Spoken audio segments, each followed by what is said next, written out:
Okay, Assalamualaikum guys. Selamat tengah hari. Selamat petang tengah hari. Sama lah tu Okay, so kita tengok gol. Dia tengah menggila guys. Okay, so tapi apa yang kita nampak dekat sini terjadinya apa guys untuk H4.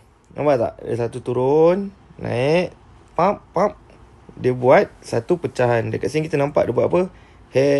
Inverted head and shoulder, sub complete. So sekarang alamak, kita terlepas ke? Adakah ini rejection dia pull back dalam neckline dia dan untuk sambung terus pergi? So target aku gol akan pecah lagi ke atas. Satu, dekat mapping, dekat technical analysis kita dah nampak dia nak naik. Dekat fundamental pun kita tahu sedia maklum ada perang kan. Okay, so possibility untuk dia terbang lagi ke atas tu ada. Cuma kat mana kita nak mencuri ni guys? Okay, macam dah terlepas ni. It's okay.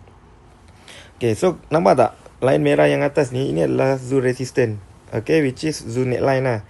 Dia dah pecah. Dan ini dah turun. Tapi kita terlepas. Kalau ada yang buy high kat atas ni, nice lah. Okay, sebab apa yang kita nampak, possibility untuk dia terbang lagi ke atas tu ada. So, hari ni, kita boleh cari buy sahaja.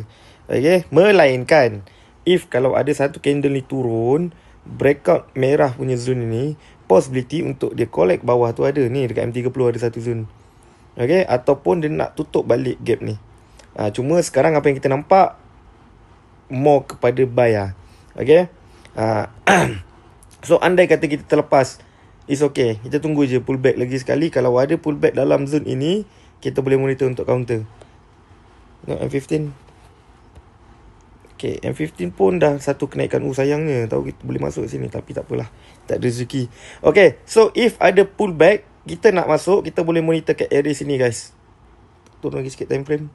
Okay, so kat area sini kita boleh monitor if dia ada pullback untuk kita counter buy. Tapi macam aku cakap lah if kalau dia break zone merah ni, possibility untuk dia turun bawah collect M30 tu ada. Okay, so kita marking siap-siap. Sekejap aku nak tarik satu minor trend line jap.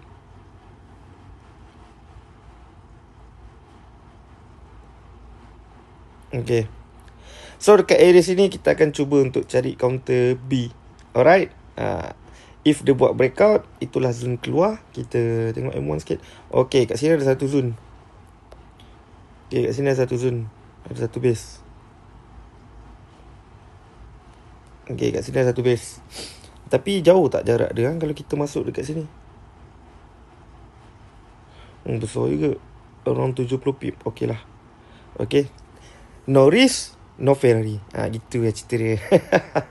Tapi kita akan monitor kat area sini So target kita dekat akhir time frame, kita dah nampak untuk naik ke atas. Dia dah buat satu reversal pattern. Dia dah buat ada perang lagi. So memang kita more kepada buy lah Alright.